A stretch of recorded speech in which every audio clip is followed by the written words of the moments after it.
to have a better knowledge of each other, and to see all the opportunities you can find in this country, but as well how our French companies can bring something to your country. On the coronavirus pandemic, President Kenyatta said life must continue despite the global health and economic difficulties posed by the virus. President Kenyatta singled out technology, infrastructure and manufacturing as the top three sectors with the highest potential for French investors in Kenya. That the future of France on the African continent does not necessarily reside in its history, but in the potential that Africa has for mutual prosperity as we work together to build our respective economies, grow prosperity. He said Wednesday signing of a public-private partnership agreement worth 1.3 billion euros for the construction of Nairobi-Nakuru-Mau Summit Highway in Kenya was a testament of the huge potential available for French private sector to participate in Africa's infrastructure development. French President Emmanuel Macron commended the Kenyan leader for his progressive leadership credentials.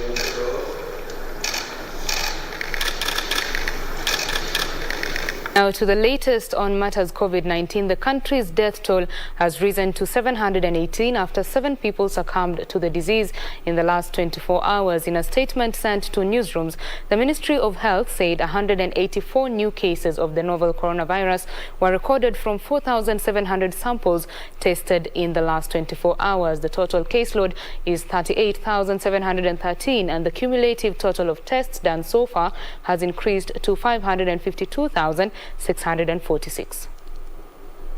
As the country focuses at maintaining the coronavirus positivity rate below the 5% threshold recommended by the World Health Organization, the latest statistics from the Ministry of Health show a drop in positivity rate to 3.9%. In the last 24 hours, 184 people tested positive out of 4,700 samples analyzed. The new figure released by the Ministry of Health raised the country's cumulative cases recorded since March 13 to 38,713. The new cases include 14 foreigners, 110 are male and 74 are female. Nairobi recorded 58 cases, Mombasa 22, Kisumu 20 cases, Nakuru and Kericho 13 cases each, Trans Nzoia recording 8 cases, Laikipia and Machakos 7 cases each, Uasin Gishu, Narok and Kisii recorded 6 cases each, Kiambu and Kwale 4 cases, Homa Bay 3 cases, Bomet and Embu 2 cases each, while West Pokot, Makueni, Nandi and Siaya recorded single cases. In a statement, the Ministry of Health also noted that the country's death toll has risen to 718 after 7 more patients succumbed to the virus in the last 24 hours. So far, a total of 25,023 people have recovered. The latest are 115 patients, 40 were discharged from various hospitals countrywide and 67 from the home-based care program. Meanwhile, Kisumu Governor Professor Anyang' Nyong'o has released new burial protocols for the county. Under the new guidelines, bodies will be buried within 48 hours of removal from mortuaries.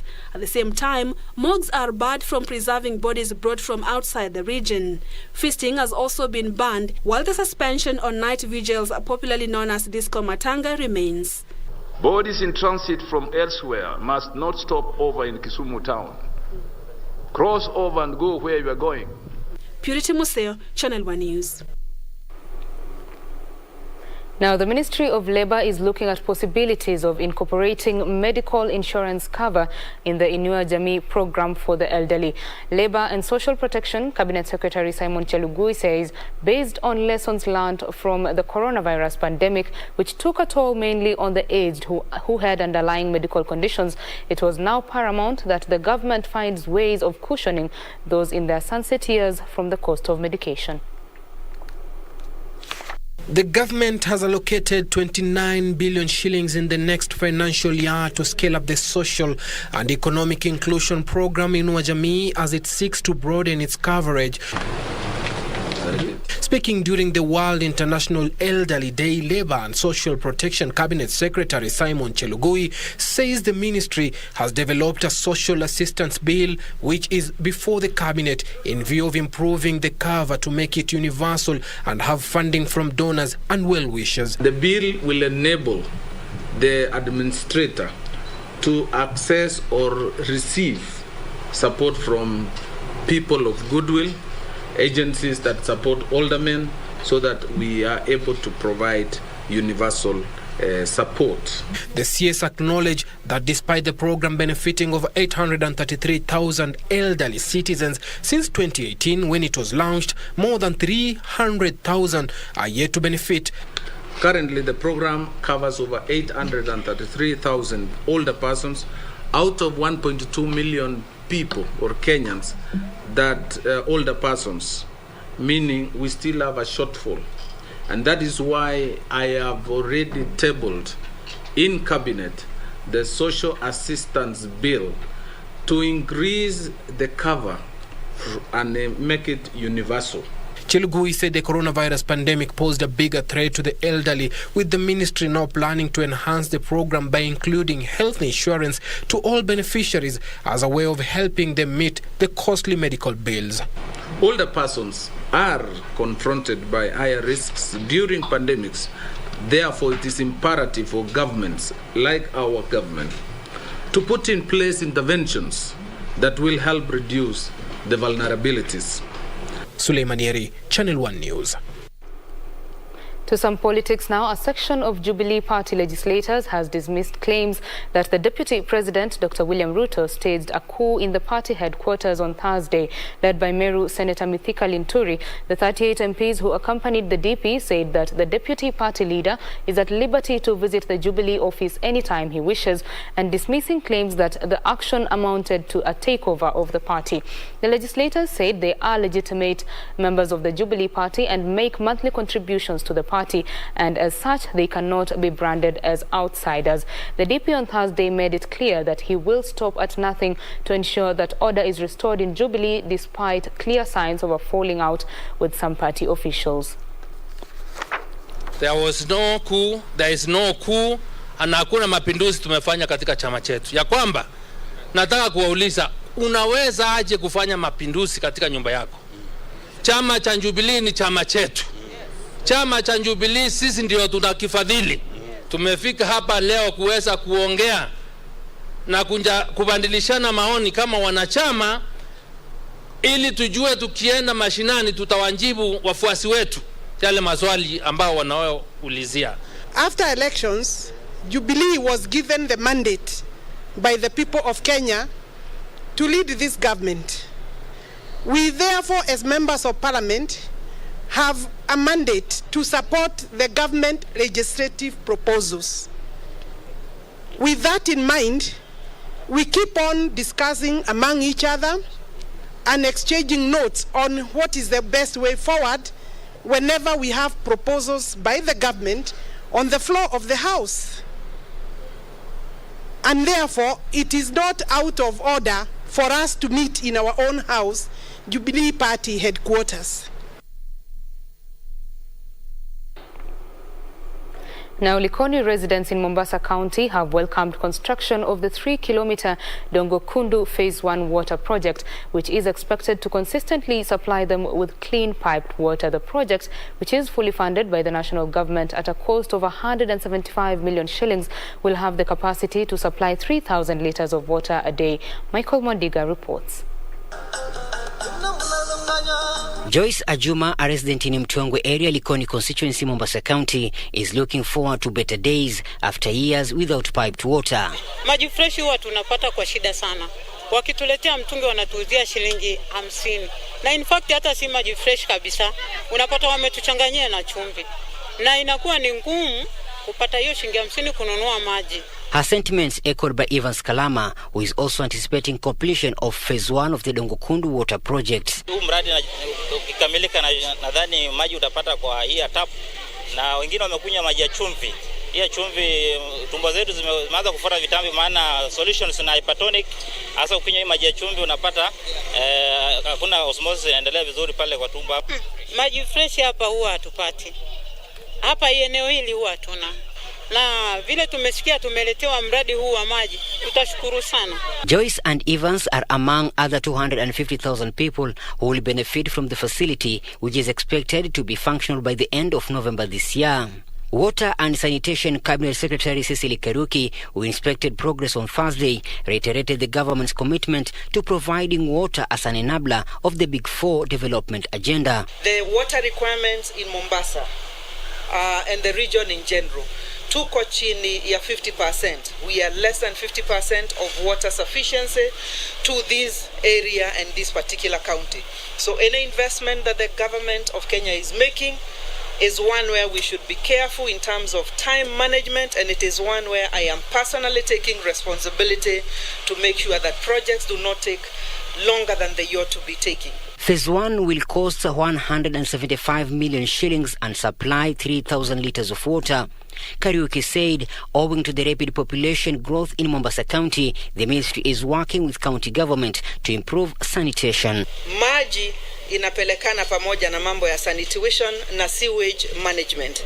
Na niposa hapa leo tumeona pia tuko quite low na mambo ya sanitation, na kuna miradi ambao tunapangilia sasa hivi pamoja na washikadau ambao itawezesha sisi kupata a sewage project for this town, so that we manage the pollution which is currently getting sewage being directed towards the ocean. Phase 2 will begin immediately after completion of Phase 1 at the end of next month and will be undertaken at a cost of 350 million shillings with a capacity of 10,000 litres. The Cabinet Secretary will tour and inspect water projects in Kwale, Taita and Loitoktok, which are expected to enhance supply in the coastal region. The nationwide water supply capacity currently stands at 62%. The project behind me is now at 70% completion, and this gives a ray of hope to people of Likoni constituency that they'll soon get enough water for their consumption.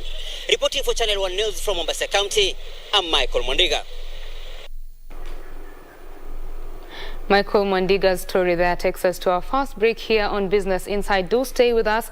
More news is coming up after the break.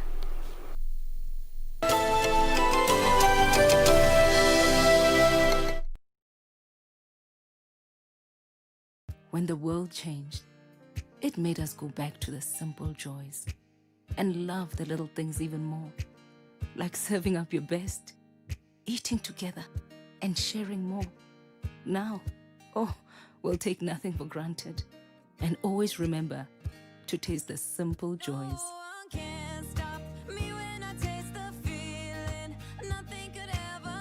Coca-Cola. Taste the simple joys. On the next episode of Corner. Why he adopted Wanjala? And Wanjala has always been a bit jealous of you. He never wants you to really excel, even now. Julia thinks he's the best. Yeah. If we win Julia, we win the gym. I'm here to make sure that he doesn't impress the other half. You were asking about Julia. She's getting better. And the memory loss? Stop poisoning her mind. You just can't stand the fact that your sister is no longer under your influence. What it means to have real money. Abbas is nothing. So yeah, try me. Please go. I know this angers you. If you don't, I will call security to remove you.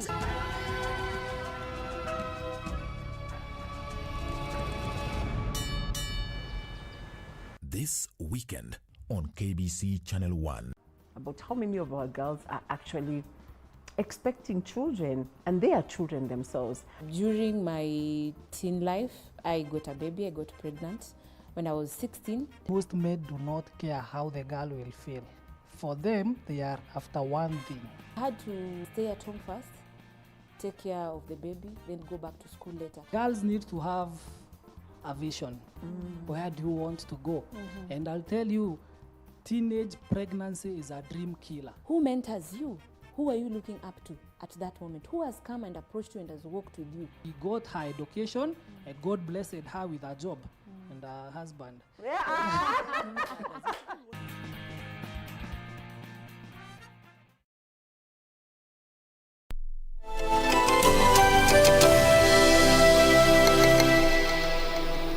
Welcome back. The Kenya Film Classification Board is challenging local content producers to endeavor to generate African-themed children's programs aimed at inculcating good moral values. KFCB Chief Executive Officer Ezekiel Mutua, while putting on notice rogue producers, also urged parents to take keen interest in the content accessed by children, noting that many are exposed to harmful material. The Kenyan film industry on Thursday welcomed a new addition to the list of locally produced content.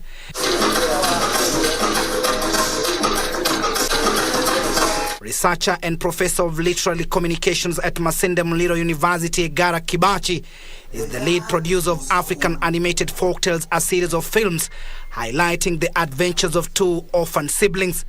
We are committed to making sure that we bring our culture to that table where the world can recognize that Africa has stories and good stories for the whole world. According to Professor Kabaji, the film dubbed Muhonja and Her Brother is inspired by the need to provide quality and relevant programming for children. One of them that can really help them find meaning in life is for them to be exposed to good stories from which they will draw meaning of life. Our idea is to make a minimal contribution, a modest contribution to generation of clean content. We don't have sufficient content, local content, to say you don't watch this but watch this. And professors come in with the Ngara Kabaji animated films based on African folklore that will tell about our African stories and narratives that will encourage our kids to relate with our culture and our values. Kenya Film Classification Board Chief Executive Officer Ezekiel Mutua lauded the production, saying it is timely as available content for children, which is largely dominated by European countries. This is the greatest audience base for any content consumption.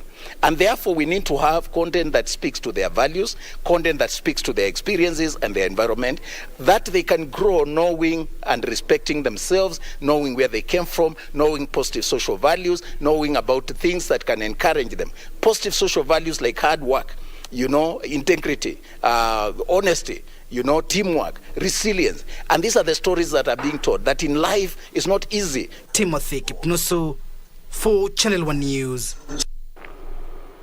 Now, a man claimed to be a whistleblower in the alleged COVID-19 tender scandal, Godwin Sagutu, is among 3 suspects arrested by Directorate of Criminal Investigations officers for trying to extort a trader of 2 million shillings. Agutu, alongside Alex Mutua Mutuku and Ken Gishovi Kimathi, are accused of abducting the director of High-Tech Enterprise while claiming to be officers from the Ethics and Anti-Corruption Commission and Kenya Revenue Authority.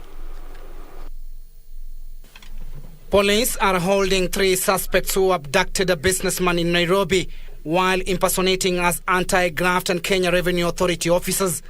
Godwin Agutu, who was arrested on Wednesday alongside 2 other suspects for allegedly demanding the money to cover up alleged tax evasion by High-Tech Enterprise, a local technology company.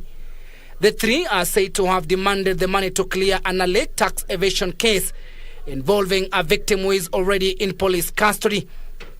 According to DCI, the suspects also forced the victim to obtain funds from his family members, who managed to raise 500,000 shillings. The suspects will remain in custody until Friday, after the court allowed detectives to hold them for an additional day for further investigations.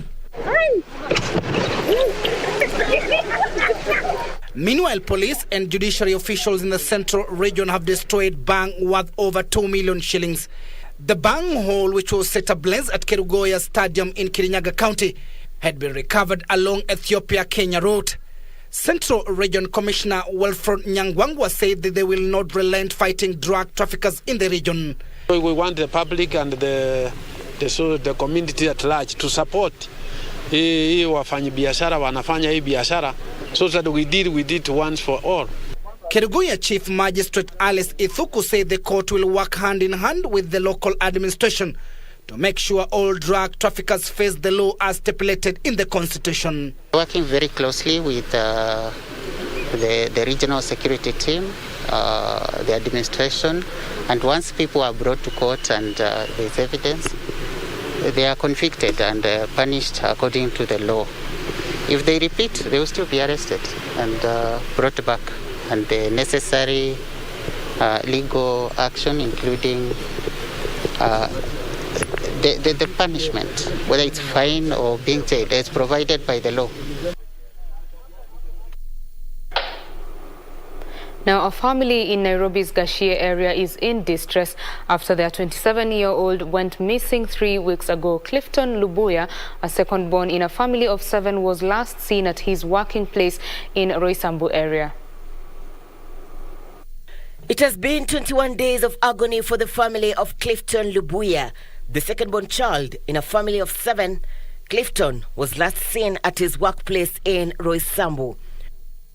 Kijanangu alipotea wiki 3 zilizopita, lakini hapo baadaye katika zile wiki 2 ndio nilipata ripoti ya kwamba haonekani. Nilipigiwa simu na ule kijana mwenye wanauza na yeye kwa shop kusema ya kwamba hajaona Clifton for the last 2 weeks, na alikuwa anataka kujua kama Cliff ako nyumbani. Mimi naishi Gashie, so nikamwambia hatujamuona. According to his mother, Lynette Namai, the 27-year-old lived alone in Ruiru, kwa Cairo area. Alikuwa amepoteza simu, kwa hivyo mawasiliano imekuwa ngumu. Hatujaweza kuwasiliana na yeye. Clifton was last seen in a khaki, brown trouser and black shoes. Wananchi pia, popote mlipo, mnisaidie ya kwamba niweze kupata kijana. Anaweza kuwa ako tu mahali, ninaamini ya kwamba ni mzima, ako mahali, lakini kwa vile hana simu, labda ndio kwa sababu haja communicate. Nimejaribu kuongea na marafiki zake, kila mmoja anasema tu, Cliff nilimuona 2 weeks ago. Cliff nilimuona 2 weeks ago. The family reported him as missing at Juja Police Station on the 25th of September. Anyone with information on Clifton whereabouts should contact the family on mobile number 0722 435 894. The number once again is 0722 435 894. Irene Mchuma Odim, Channel 1.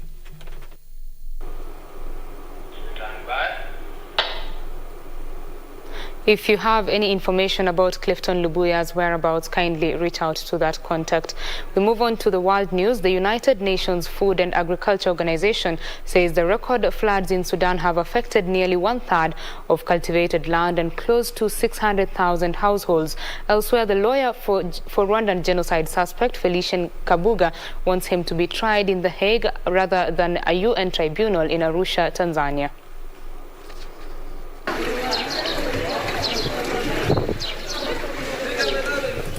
The UN Food and Agriculture Organization says the record floods in Sudan have affected nearly 1/3 of cultivated land and close to 600,000 households.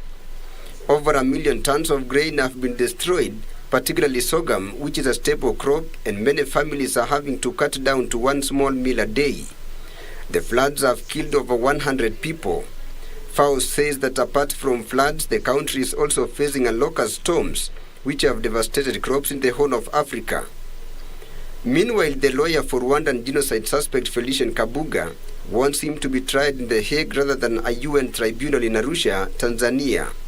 His comments come a day after a top French court backed a decision to send him to East Africa. Kabuga is alleged to have funneled money to militia groups as chairman of the National Defense Fund. Elsewhere, Azerbaijan and Armenian forces have defied calls for a truce in a disputed region of the southern Caucasus, where fighting has escalated in recent days. On Thursday, Russia and France called for a ceasefire in the Nagorno-Karabakh region amid the worst flare-up in violence there in decades. But heavy shelling persisted and explosions were reported in the region's main city overnight. Finally, leading Russian opposition activist Alexei Navalny maintains President Vladimir Putin was responsible for his poisoning, which the Kremlin has denied any involvement. Navalny collapsed on a flight in Russia's Siberia region on 20th August and was transferred to a hospital in the German capital Berlin 2 days later for specialized treatment.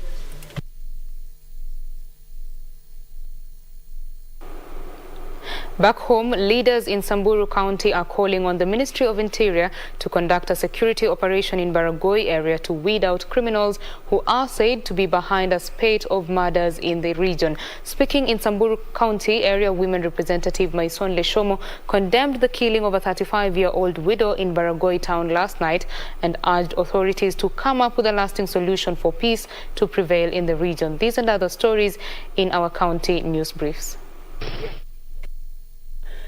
Leaders and residents in Baragoi, Samburu County say they are tired of living in fear and want a lasting solution to run away insecurity in the region. The latest incident is the killing of a 35-year-old widow outside Hamanyata on Wednesday night. Watu wamekufa. Msamburu akikufa leo, Turkana anakufa kesho. Turkana akikufa kesho, Msamburu anakufa kesho. Hatusemi kuna community mzuri, community zote ziko na shida. Lakini akati askari wamekuja wakatumia njia ya kuangamisha community moja. Elsewhere, farmers drawn from the coastal counties of Kilifi, Tana River and Kwale have received 80 tons of drought-resistant seeds from Bayer, East Africa in a move aimed at cushioning the residents from economic challenges brought about by COVID-19. Kilifi Governor Amason Kingi, in flagging off the consignment, said the intervention is a boost to food security in the region. Tunataka kutoka kilimo cha lishe twende kilimo cha biashara. Kilifi ina ardhi kubwa sana, lakini wakati mwingi kama wakulima tunapanda ekari 2, ekari 5, ekari 10. Na tukivuna japo mazao ni mazuri, lakini mavuno yale ni ya lishe, ni ya chakula pale nyumbani. Hatuwezi kubakisha angalau gunia kadhaa za kuuza na kujiendeleza kibiashara. In Nairobi County, employees of Tuskys supermarket took to the streets on Thursday morning to demand their salaries, which they say date back to July. The workers are accusing their employer of arbitrary layoffs and intimidation. Sisi tunahujumiwa na tunadai haki yetu.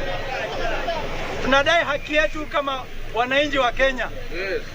Familia zetu zimesambaratika ni kwa sababu ya hujuma huyu mwajiri wetu. Still in Nairobi, a community-based organization in Mkuru kwa Njenga has launched a program to provide psychosocial support to teen mothers and victims of gender-based violence in the slum.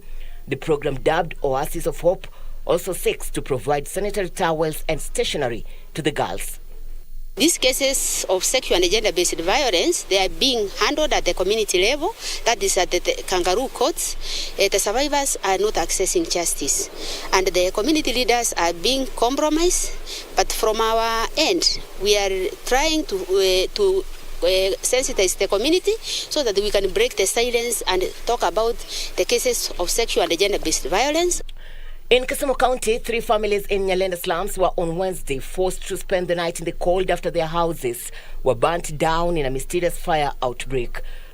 Jirani moja alikuwa amewasha candle akaiwacha on. Sasa watoto walikuwa kwa nyumba, candle imeanguka chini ikachoma vitu mpaka viti ndio imejaa kwa hizo nyumba zingine. Police have since launched investigations to determine the cause of the fire.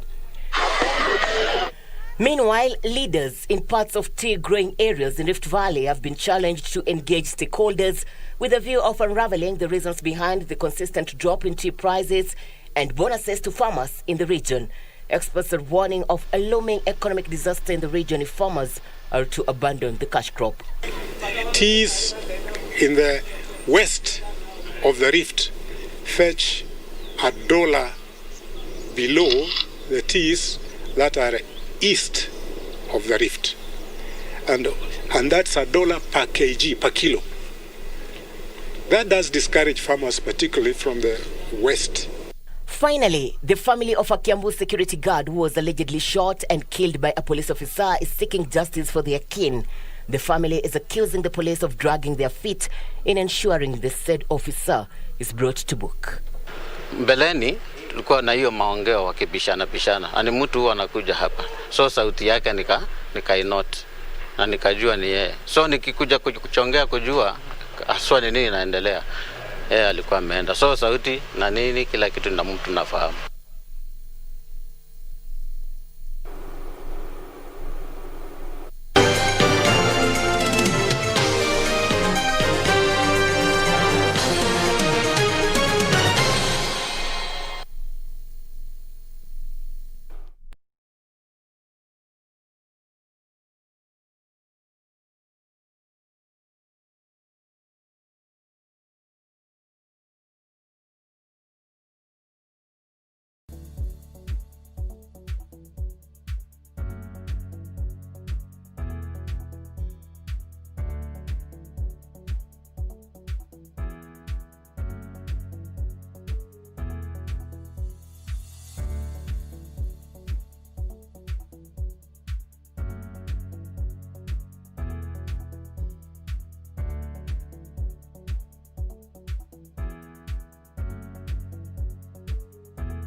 Jumapili hii kwenye runinga ya KBC, ungana naye Askofu Michael Wanderi wa kanisa la Christian Foundation Fellowship Kiambu kuanzia saa 1 hadi saa 2 asubuhi. Ningetaka nikwambie, our Jehovah God, because the Bible says he is the same yesterday, today and forevermore. He is able to take you to a place of abundance. He is able to take you to Rehoboth in the name of Jesus Christ. Kipindi ni neno la neema, ukiletewa naye Askofu Michael Wanderi wa kanisa la Christian Foundation Fellowship Kiambu.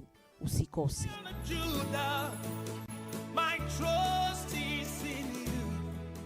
Next on.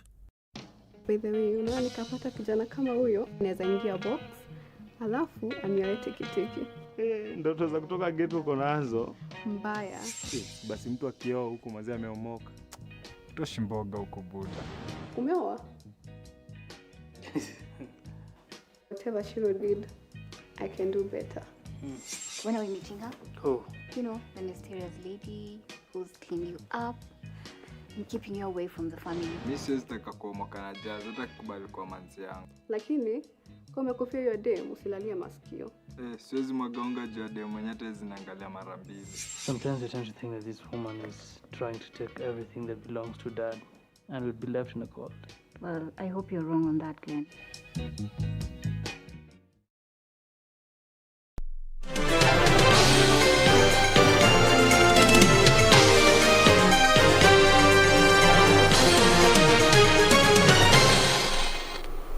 Welcome back. Let's now do the business. The process of merging Uwezo Fund, Women Enterprise Fund and Youth Enterprise Development Fund to Biashara Kenya Fund may take longer after the Parliamentary Committee on Delegated Legislation rejected new regulations proposed by the National Treasury. The parliamentarians who spoke during a pre-publication meeting questioned the level of public participation undertaken and regretted that the gains made through the individual funds could be lost if the merger process is not carefully handled.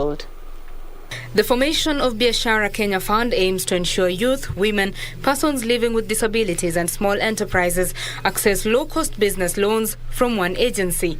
National Treasury Principal Secretary Dr. Julius Muya says the merger would see the three funds being merged into Biashara Kenya Fund save at least 555.6 million Kenya shillings annually incurred on administration. Eliminating duplications, operating costs among the three funds will lead to significant savings. And we are looking at areas like rent, we're looking at cleaning services, security, transport, utilities, and related overhead costs that then would be subject to reduction. Some legislators say the proposed Biashara Kenya Fund could disadvantage women. You have consolidated, and then women will get 30% And you have shown, obviously, they have been overtaken by the youth, because the youth are benefiting at 40%. So for me, as a woman representing women from the grassroots, I would oppose the regulation even on that first score, because even the Women Enterprise Fund now was a bigger fund. You still can retain the 3 funds separately, but merge the management at the top. And it will be very easy. So what we are seeing here is an effort to create a new bureaucracy, which is what we were running away from the beginning. The committee wants the Treasury to do away with the proposed 17% of the fund that is to be channeled to micro, small and medium enterprises. So if this financial institution gives 700 million, it means that as a matching fund, it means they will be entitled to lend to up to 10%. But they only pay the fund 1%. So they'll be making 9% from taxpayers' money. You have donated public funds to crooked financial intermediaries. They come and exploit mwananchi at 10%. Never. We are representative of people. We are not representative of crooks in the financial sector. The government is exploring use of technology in disbursement of the fund, as well as create efficiency and transparency. We have technology now, where you can now be able to show who gained access, where were they, and ensure that even from a central place, and central place can even be Turkana, from wherever you are, using technology, we can be able to facilitate and make the process of issuing money and loans to our young people, to our women, to our people with disabilities, that is done openly and transparently. According to the Public Finance Management Biashara Kenya Fund Regulations 2020, the kitty will start with a seed capital of 2 billion shillings to be allocated by Parliament. Betty Kiptum, Channel 1 Business.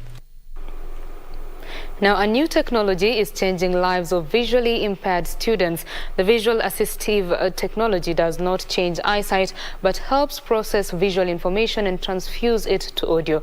Purity Museo spoke to young Green Paminas, a young man who confesses the quality of his life has significantly improved thanks to this technology. Gives me a problem. Young Green Paminas is completely blind.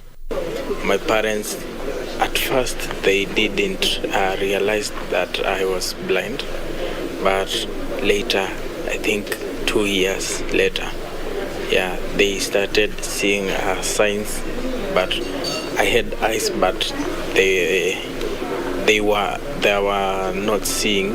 In a society where stigma associated with visual impairment is still a major hindrance to freedom for this category of people, gaining independence is all he wanted. At that time, my eyes were painful. The doctors decided to remove them. Like many in his situation, reading and writing was a major challenge for him while in school. Sometimes maybe I was hitting myself on obstacles on the pathways. Using a new computer-assistive technology that communicates visual information through audio, young Green feels liberated. This is a personal computer. It uses a screen reader called NVDA. The meaning of NVDA is non-visual desktop access. The technology allows visually impaired persons to activate the device with a simple tap on the escape command on the computer. Space. The visually impaired they can use computer easily using the screen reader called NVDA. Young Green, who is awaiting enrollment in university, has access to the technology courtesy of a program by Enable, a local organization empowering blind and visually impaired students in Africa. Just being able to propel people to the next level and making sure that everybody is independent. According to the World Health Organization, globally, at least 1 billion people have a near or distance vision impairment that could have been prevented or has yet to be addressed. According to the Kenya Society for the Blind, an estimated 224,000 people are blind, while another 750,000 are visually impaired. Purity Museo, Channel 1 News. We love such stories. Now, institutions are being encouraged to tap vehicle leasing to free up capital for reinvestment in the business. Cooperative Bank's Director of Corporate and Institutional Banking, Jacqueline Waithaka, says such deals would go a long way in ensuring that small businesses engage in the whole production value chain. Small businesses continue to grapple with the liquidity challenges due to harsh economic environment occasioned by COVID-19 containment measures. Stakeholders are calling on financial institutions, the government and essential business service providers to come up with partnerships that support small businesses. These as Toyota Kenya and the Cooperative Bank signed a financial agreement that will see individuals, companies and circles lease vehicles from the motor company with a 95% financing. Actually, in a COVID environment, businesses are stressed in terms of working capital, and the package that we've done with Toyota is to say that once you walk out with the vehicle, we would also give an additional working capital up to a period of 18 months, 500,000 maximum. Under the deal, farmers and investors in the agriculture sector will also benefit from the arrangement, as they will be able to lease tractors and trucks. We'd like to try and get all the farmers into brand new vehicles so that after they produce, they can actually deliver the product. The MSME customers who form quite a good chunk of our clientele. That's why we've come in and added an additional value to the particular product. The national and county government have been asked to tap similar leasing deals that will drive manufacturing activity. What does a big corporate or an SME, what does everybody want? People are actually looking for use of an asset, not ownership of the asset. So that's where the government is moving, and that's where the corporates are starting to move. For small businesses, experts say forming cooperatives would help them enjoy economies of scale from such partnerships. Benson Riopa reporting for Channel 1 Business. Now, drive-in cinemas are making a comeback to a town near you in an initiative aimed at helping local film producers showcase their productions. While observing coronavirus precautions, one drives into a cinema venue, pays a fee at the gate, then tunes into a frequency to watch a movie from the comfort of their vehicle. Tonight on Magical Scenes, Irene Muchuma Odim highlights filming as a tourism product.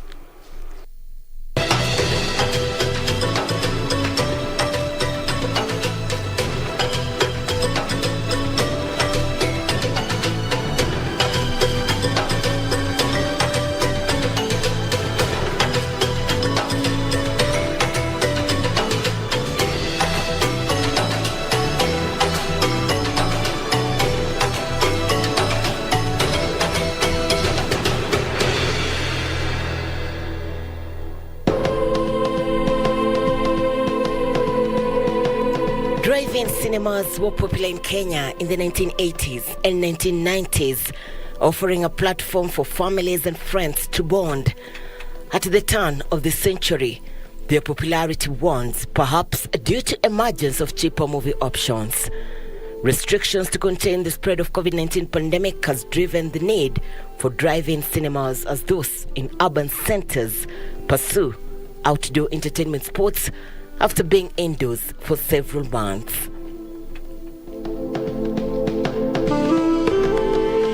Indeed, even though many Kenyans have been streaming movies to their TVs and other internet-enabled gadgets, none matches drive-in cinemas. It is not a prospect of seeing a particular movie from a device that will get you excited, but where you would view it from. From the comfort of your car with people close to you, the ones that you choose, a snack on the side. This is more than a magical experience.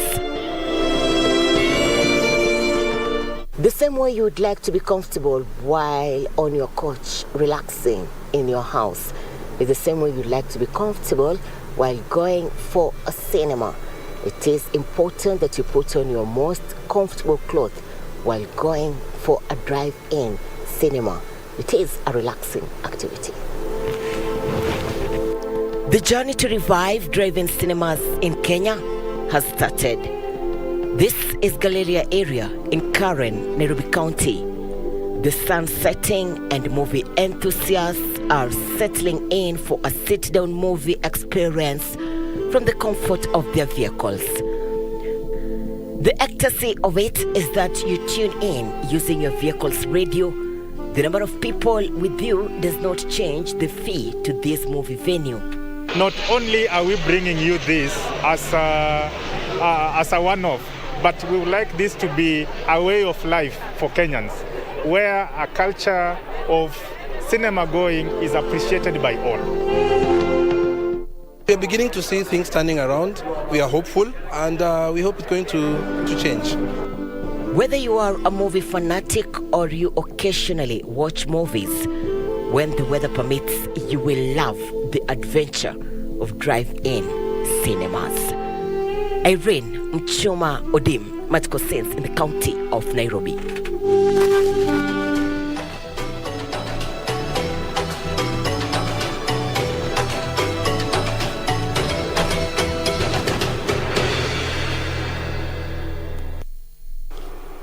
You might want to try the drive-in cinemas. Now, the tea industry has been going through turbulent times in recent years. Tea earnings have been on a downward trend, which, coupled with management issues, have seen some disgruntled farmers opting for other ventures. When the COVID-19 pandemic that hurt sales exacerbated the problem, Kenya Tea Development Agency manages 66 tea factories that market produce from over 620,000 smallholder farmers. I spoke with KTDA Sales and Marketing Manager John Bett on the state of the tea industry, and this is how the conversation went. Thank you for watching Business Insight. Now, tonight in our interactive session, we would like to discuss matters of the tea industry. The industry contributes about 115 billion shillings as at the last financial year to Kenya's GDP. Now, the smallholder farmers under the Kenya Tea Development Agency, that contributed about 69 billion shillings. To put that into perspective, Kenya's tea sector contributes about 40% of the agricultural GDP. And to discuss what that means and how the managing of the small-scale tea farmers is John Bett. He is the Sales and Marketing General Manager at the Kenya Tea Development Agency. Welcome and thank you for speaking with us. Thank you, Betty. Thank you for having me. Asante sana. Yes. Now, 620,000 farmers or thereabout under the Kenya Tea Development Agency. Could you just give us how managing that works? Yeah, 620,000 farmers spread across 16 counties in the Republic of Kenya. Is managed through the various small-scale tea factories under the KTDA management. And these small-scale tea factories have been growing over the years in tandem with the production volumes. Right. In the year just ended, in June 2020, we had the highest crop received from the small-scale tea farmers ever in the history of the small-scale sector in Kenya, of 1.45 billion kilos of green leaf. This was processed to make 327 million kilos of made tea. Okay. Because ordinarily 4.5 kilos of green leaf delivered by the farmers is processed to make 1 kilo of made tea, which is now sellable in the market. Okay. So out of that 327 million kilos of made tea, we were able to sell over 80% of it. I'll tell you about 85-86% of that in the global market, because 97% of the small-scale tea farmers' tea is actually exported to a number of countries. Leading among those countries is Pakistan, UK, Egypt, UAE, Sudan, among other countries.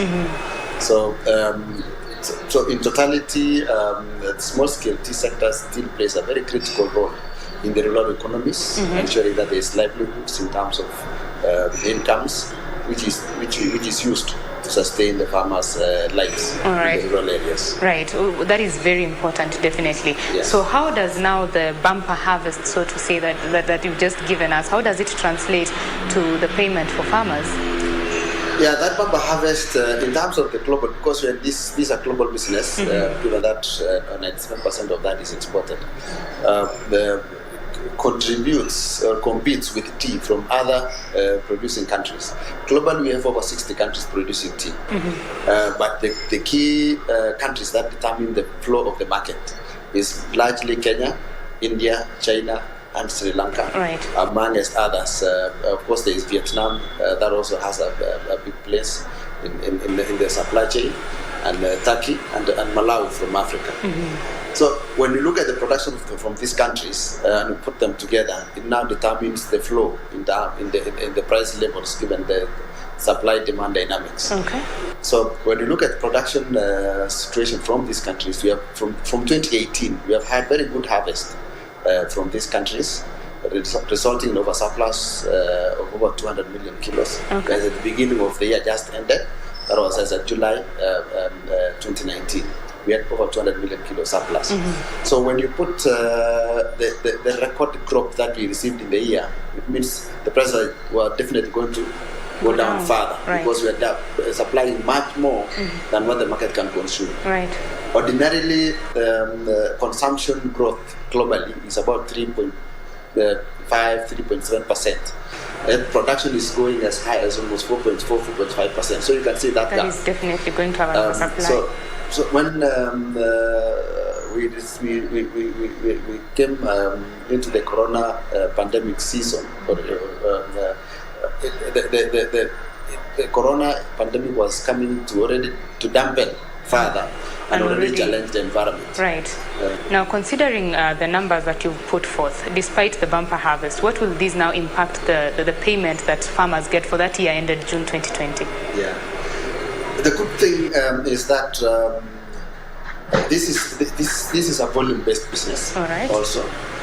So though the price came down by 8%, we were able to sell more tea than we had the previous year, generating a revenue growth of about 14%. So though the price has come down by that 8%, in terms of revenue generated from the sale of tea, we had a 14% growth. And this is what the factory boards are now meeting to discuss and declare the final payments to the farmers. Of course, quality, is, as you said, is a big determinant of the eventual pay that farmers get.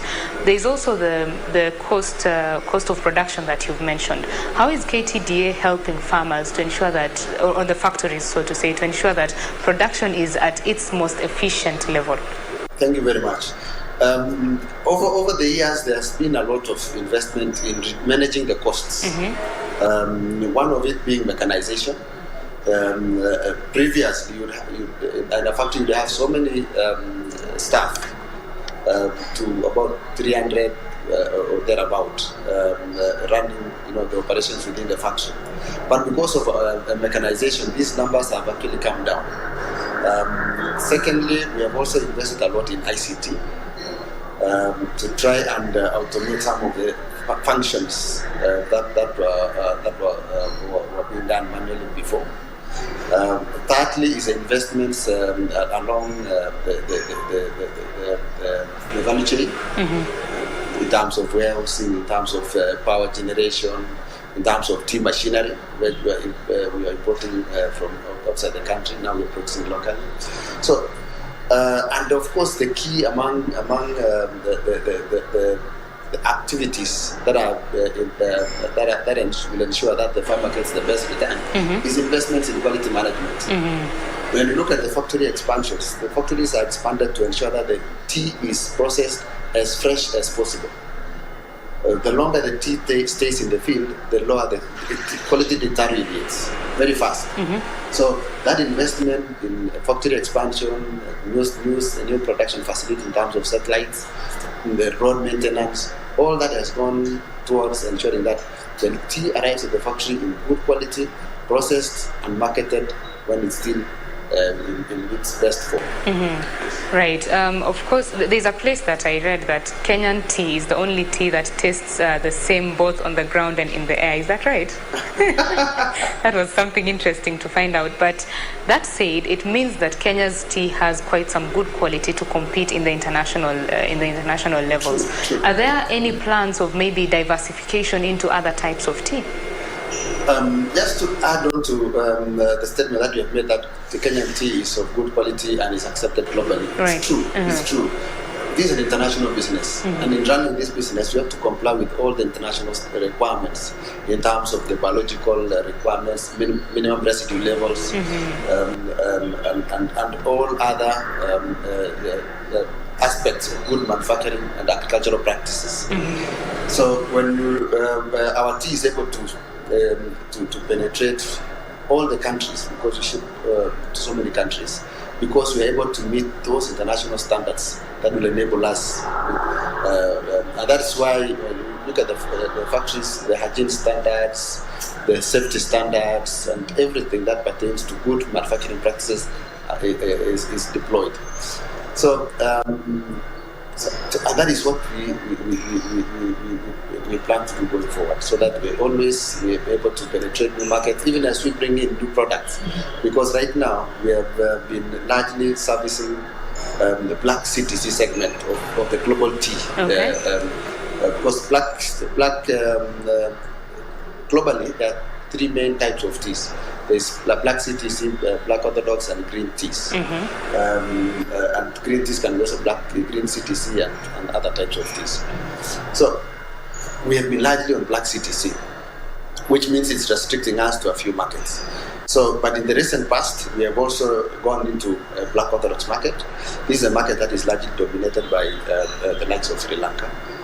And already we have about 10 factories that are producing over 2 million kilos of tea on orthodox. And through that, we're able now to open new markets, the likes of Germany, the likes of Iran, Russia, US, and Canada. These are markets that we could not have penetrated if we are not diversified into those products.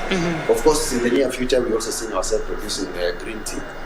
And already there's a project, I know you may have seen just the other day, our MD, KTD Medical Services, was in Kangaita, just to appreciate the progress that is being made in the construction of the first green tea type factory in this region, which is going to produce the Senja type of teas popularly produced in Japan. Right. The issue that most people are asking themselves, there are the new tea regulations that were introduced or proposed by the Agriculture Ministry. What is your view? What is KTDA's stand on those regulations? Yeah, I think broadly we need to say that tea, being food, is produced in a regulated environment. And we have always been a regulated environment, both locally and globally. And are you confident, or do you say that those discussions are ongoing between the stakeholders that are involved? Yeah, the discussions are ongoing. As we talk today, I know there are discussions in the field. The field, I mean, in the factories. There are discussions in Parliament. So these discussions, I believe, at the end of the day, we will be able to bring understanding and consensus on how to take this industry forward. Now, as we move forward now for the tea industry, or largely for the small-scale farmer who is a tea farmer, what is the way forward for them, and what can you tell them as they watch this interview about the future of the tea industry? I think the future of the tea industry is still assured, in the sense that tea is the second most consumed beverage in the world after water.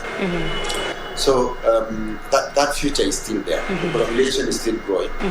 The biggest growth areas is Africa, with a young population. So I think the key drivers is how do we ensure that tea stays relevant in the minds and lifestyle of a young person. Because that's the future market.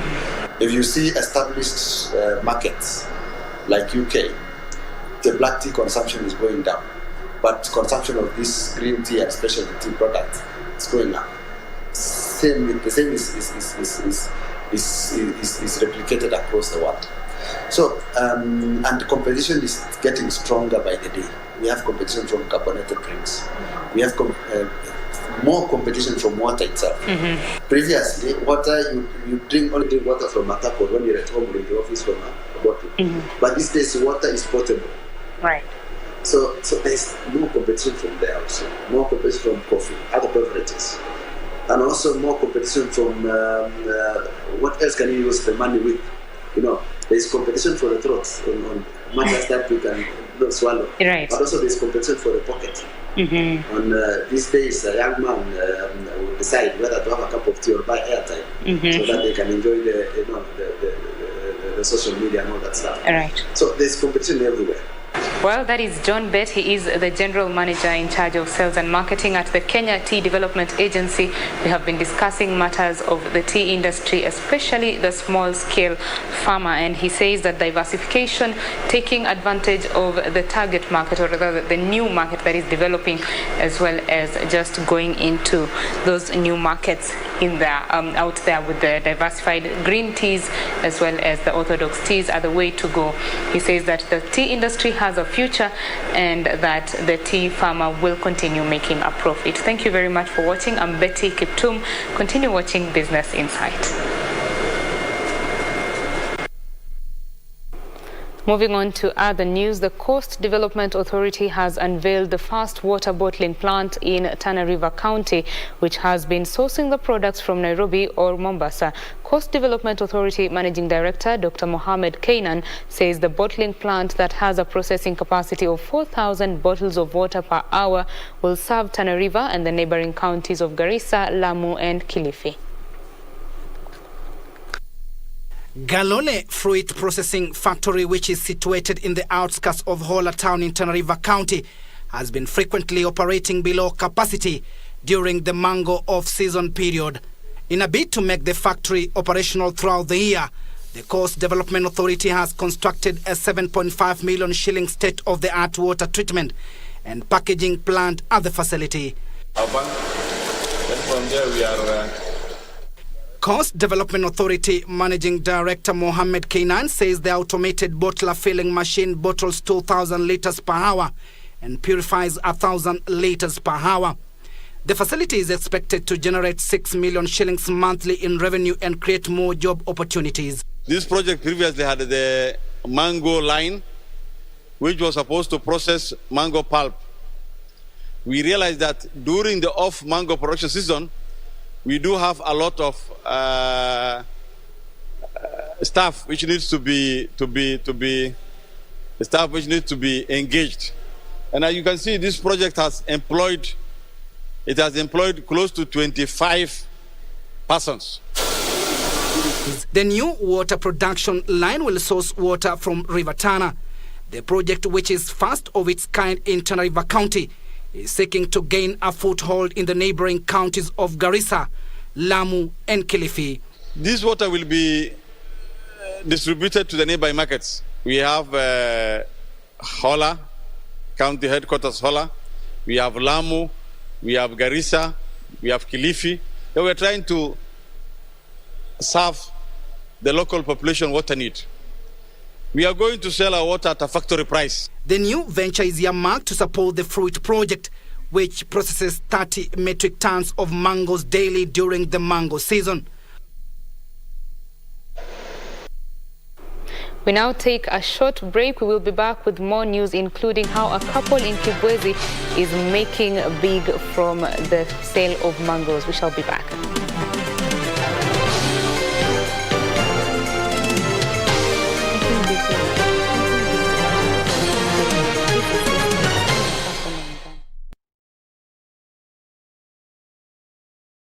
Na msibabaishwe na yale mnayoyapitia, hata yawe magumu kiasi gani, yote yatapita.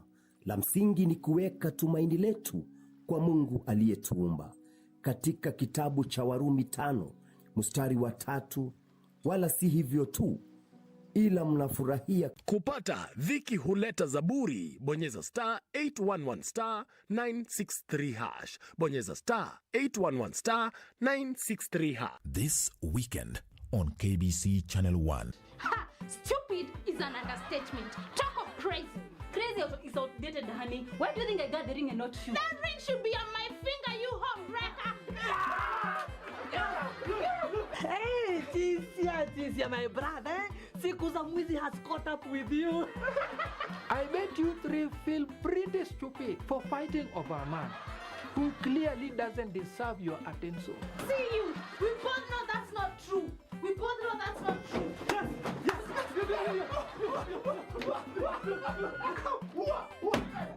Everybody stop! Classmates, every Saturday on KBC. This weekend on KBC Channel 1. Hey, Dad. I'm gonna come home for a few days. Come on, let's go home. Seeing someone? Yeah. I wish you had someone. You're my girl. There's still a lot of unanswered questions, but it appears Detective Thomas Craven was the intended target. Mr. Craven, we have things to talk about. Like your name and what you're doing here? Like who shot your daughter. I want to know what my daughter did here. What she did was classified. Emma Charlotte Craven was flagged as a possible threat to the United States of America. You're gonna follow me to the city of Boston? Welcome to hell. What does it feel like? Daughter was Emma Craven. I'm the guy with nothing to lose. KBC, in collaboration with the Kenya Institute of Curriculum Development, is broadcasting enhanced out-of-class learning on radio, television, and online. Catch the lessons every weekday on KBC Channel 1 from 2 to 4 p.m. on KBC English Service and 15 FM from 9:15 a.m. to 5 p.m. and Radio Taifa from 10 a.m. to 11 a.m.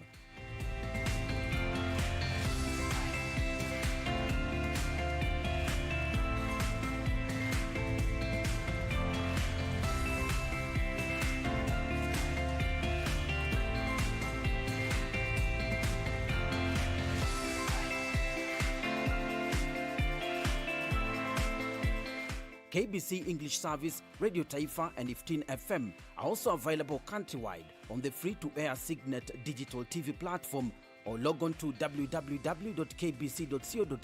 for live streaming, or download the KBC Online app on Google Play Store. Kenya Broadcasting Corporation, ensuring learning no matter what.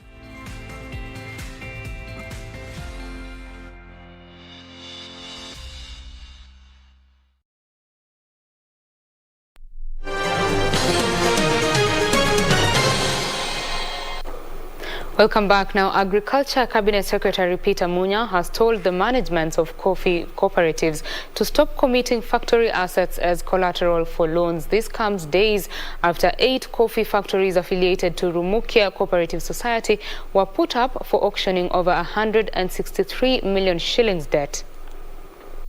Among the proposed coffee regulations to be published next week by the Ministry of Agriculture include delisting coffee cooperative society assets from being used as loan collateral. Agriculture Cabinet Secretary Peter Munya says records show that assets belonging to 8 factories affiliated to Rumukia Cooperative Society were not attached as collateral, warning against auctioning of the factories. Kwa hiyo wakulima wakuhusika kwa hiyo kazi, hiyo ukora inafanywa na ofisa na officials wa society. Sasa hao officials wa society ndio watashughulikia vile watalipa hiyo deni. Assets za mkulima zitakaa. He says the government is finalizing drafting new milk regulations that will set producers' milk farm gate prices in efforts to protect dairy farmers from exploitation. Tazama value chain yote, tunaona how much did the processor make profitably. How much then the retailer should also make profitably. Then the balance belongs to the farmer. He urged county government to budget for aflatoxin purchase for maize farmers to reduce aflatoxin contamination. Benson Rioba reporting for Channel 1 Business. A family in Kibwezi, Makueni County, who ventured into mango farming 7 years ago, planting over 100,000 mango trees, is now ready for the first trip from their investment. The family of Charles Musau, who were partially funded by the Agriculture Finance Corporation, managed to put 180 acres of arid land under mango trees. Kibwezi is characterized by cactus and baobab trees, some of the few plantations that can survive in this arid area.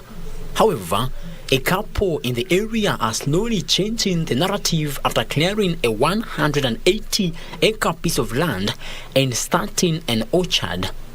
Charles Musau and his wife, who quit her air hostess job to venture into mango farming, managed to grow over 100,000 mango trees in the expansive land. When we were affected by, the challenges that we had during the Al-Shabaab times, we decided to diversify, but we actually did close the agency. So this is our full-time job. But what I regret is that I don't see many of us going to develop such farms and adding value to the production cycles. The couple says they approached the Agriculture Finance Corporation for a loan in 2012 to venture into the project. By the way, we gave you the loan to purchase and set up the farm. Have been repaid very successfully. I think you are about to finish paying. That's all from the proceeds of this farm. The farm, which has employed 45 permanent workers and 70 cashews, currently has about 1.5 million pieces of ready-to-harvest mangoes. Today, we are the ones who offtake the mango for the small-scale farmer who is here, who may not be able to get as good a price as we may be able to negotiate for. So that is something we are happy to do and have established that relationship with the couple, however, says high cost of electricity could eat into their earnings. Challenge of electricity. That's a serious impediment to what we are trying to do. Musau currently exports mangoes to the Middle East, but is exploring other markets in Europe. The couple is urging their neighbors to venture into mango production to boost volumes for international markets. Now, the number of visitors to the Hell's Gate National Park in Naivasha has steadily increased, with the Kenya Wildlife Service exuding optimism that the tourism sector will recuperate in the coming months. At Hell's Gate, the management has embarked on a major customer care week targeting local tourists, whose number has been increasing after easing of COVID-19 containment restrictions. Here are the details of these and others in our corporate briefs.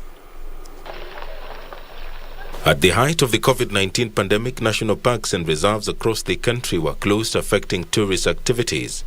The easing of COVID-19 containment measures in June has seen the number of visitors to parks, especially during weekends, rise sharply. The Kenya Wildlife Service is marketing its facilities, targeting local tourists, even though international visitors were also dropping in. The visitor numbers are improving, and especially during the weekends, we get many visitors. We get up to 150 visitors in Hell's Gate National Park, which shows that the local tourism is improving. This time round, we also want to open the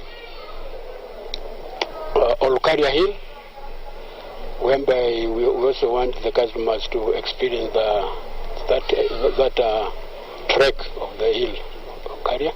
Meanwhile, e-commerce platform Jumia has, in partnership with local restaurants, launched a food festival campaign seeking to raise awareness of the difficulties the restaurant industry has been facing in light of the COVID-19 restrictions.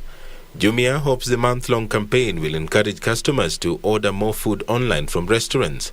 As part of the festival, discounts of up to 50% and free delivery will be offered to consumers. In a statement, Jumia Kenya CEO Sam Shapate said the safest way to support our local restaurants and save jobs is to order online. We are launching the food festival campaign today with this in mind. We invite all customers to join in, order online and support your restaurants. Elsewhere, Huawei has launched the Huawei Y9A in the Kenyan market, targeting those keen on photography and entertainment. Huawei Kenya training manager Derek Alenga says young consumers demand for a smartphone that excels at mobile gaming, a stylish and immersive design that ensures they play without obstruction. Smartphones are now a powerful tools more than ever, so the need for the battery power to accommodate more of this function is actually key. Battery life, fast charging has become the common burden for users. Finally, with the rising middle class capable of spending on luxurious products, Myson Hennessy is collaborating with local artists in its World Odyssey campaign in a time when the coronavirus pandemic has affected sales of luxury goods. NCXO is among the firm's top-selling brands worldwide for the last 1.5 century, following its launch in the United States in 1871. The firm attributes the popularity and success of the brand to a meticulous blending process over the years, which has enabled it to preserve its original quality and taste.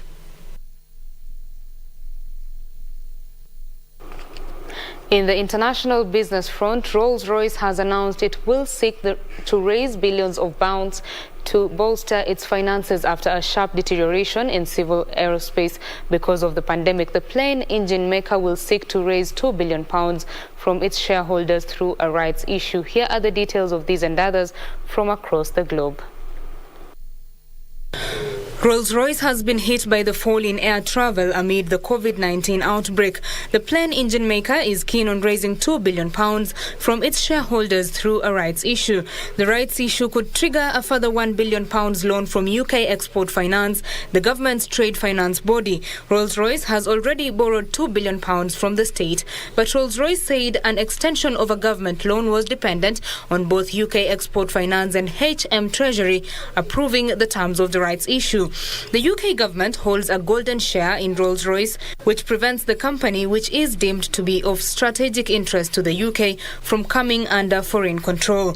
Meanwhile, demand for healthcare products in South Korea has kept increasing amid the impact of the COVID-19 pandemic, with people becoming increasingly aware about the significance of physical health. Many food companies and retailers have aimed at the nutrition and healthcare market and provided customized services, which are well received by more and more young consumers. Since the beginning of the first half of this year, the sales of all kinds of healthcare products have kept rising, and probiotics, vitamins, red ginseng and other health products have sold the best. Besides, lutein, which helps protect eyesight, and collagen, which helps increase skin elasticity, are also popular among consumers in the country. Finally, the Walt Disney Company says it will lay off 28,000 employees, or 25% of its domestic workforce, at its theme parks across the United States as the COVID-19 outbreak continues to take a toll on business. About 67% of the workers being laid off are part-time employees, with some senior executives and full-time employees also losing their jobs. Disney says they are currently in talks with union officials, while other Disney theme parks in Florida, Paris, Shanghai, Tokyo and Hong Kong have reopened with limited capacity. Those in California remain closed. Walt Disney lost nearly $5 billion during the April to June period.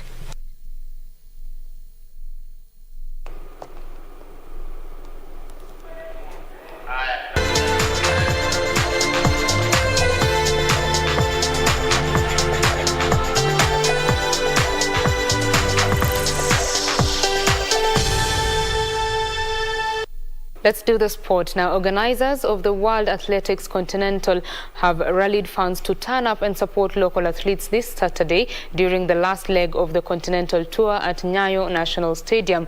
The event, dubbed Kipkeino Classic in honor of the middle distance legend Kipchoge Keino, will be the first major international sporting event to be hosted in Africa after the outbreak of coronavirus. With a day now left before Kenya hosts the last leg of the World Athletics Continental Tour at Nyayo National Stadium, fans and athletic stakeholders have been called on to come and cheer Kenyan athletes who are eager to showcase their running prowess to the world. However, only a limited number of spectators will be allowed in the stadium as the country continues implementing measures to curb the spread of COVID-19. It is important for us to make it a success, and it is exciting for this country to have an international event of this magnitude that we are given to host it for 3 years. So as Kenyans, we must ensure that we support it. We turn up in numbers, we support our athletes and give all the moral support they need so that they can compete. And we ensure that the event will continue in the coming years. Sasa hii inakuja, pia ningewauliza waendelee na kutusaidia na kukaribisha wageni na waaje kwa kiwanja waangalie, na hata kama wasipopata nafasi waangalie mahali walipo. Tusaidie wanamchezo wetu, vijana ambao wako wamechipukizi ambao wanakimbia, ndio wajue ya kwamba wanapendwa. na wanapendwa, na wale ambao watapata nafasi kuja kiwanja tunawakaribisha, na tunasema sisi zote tuje tuungane na tufanye hiyo mchezo pamoja. The meet, named the Kip Keino Classic after distance legend Kipchoge Keino, was initially planned for May but was moved twice to its current date after the outbreak of coronavirus. Frederick Muki for Channel 1 Sports. Internationally, three-time tennis champion Serena Williams has withdrawn from the French Open because of an Achilles injury. The 39-year-old had been scheduled to play her second round match against Bulgaria's Vitana Pironkova. The American has won 23 Grand Slam single titles and was aiming to equal Margaret Court's all-time record of 24. Williams picked up the Achilles problem during her U.S. Open semi-final defeat by Victoria Azarenka earlier this month. On Monday, she bet fellow American Christy Ahn 7-6, 7-2, 6-0 in the first round at Roland Garros, but says she was struggling physically. Williams won the French Open in 2002, 2013 and 2015 and is currently ranked 9th in the world.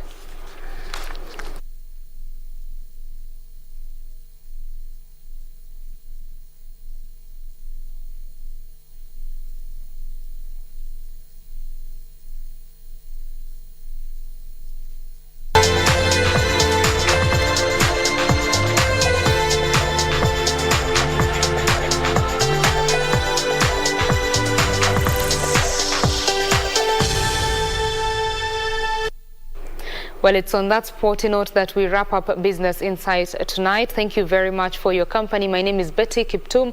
Byron Abuli has been my colleague on the sign language interpretation. We leave you in the able hands of Irene Muchuma Odim with the weather. Good night.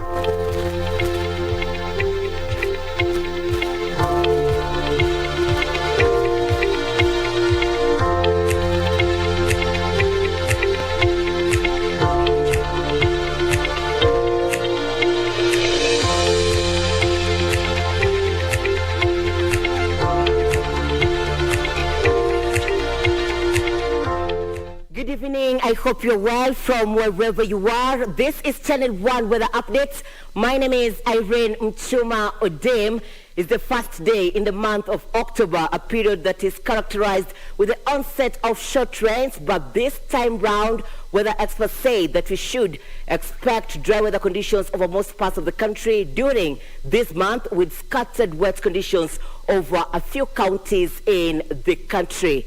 Tonight, Kericho and Eldoret towns are the coldest. Temperatures stand at 10 degrees Celsius. Most parts of the country have been covered with partly cloudy conditions, but there are showers accompanied by thunderstorms over a few places around Lake Victoria in the county of Kisumu, and that is how the night will be.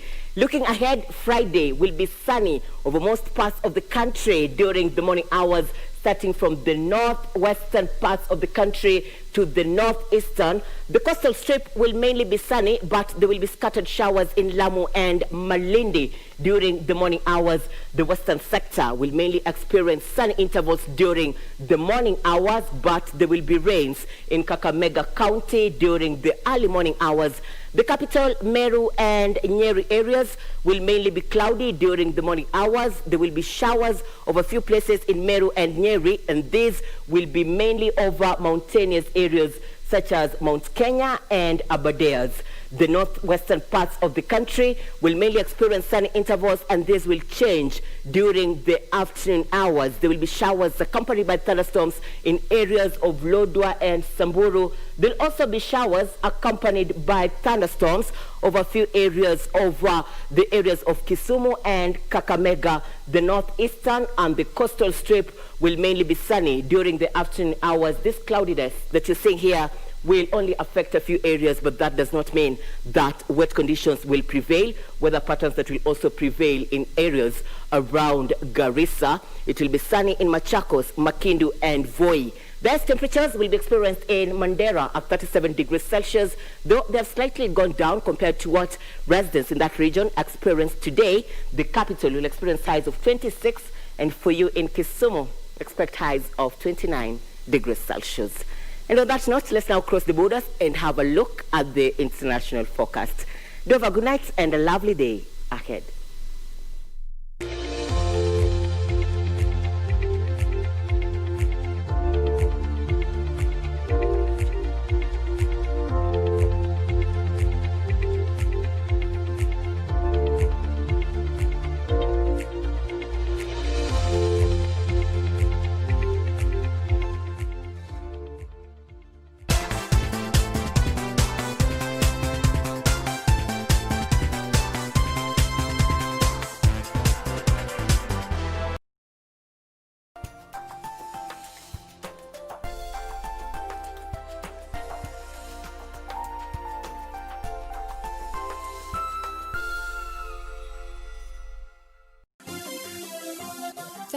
Beauty College. Vera Beauty and Fashion College, with branches in Nairobi, Eldoret, Thika and Meru. Did you know that we are a TVET-approved institution? We offer courses in fashion design, interior design and soft furnishing, event decoration, flower arrangement, event planning, hairdressing, barbering and dreadlocks, beauty therapy, makeup, nail technology, spa massages, teaching skills, TOT, solo business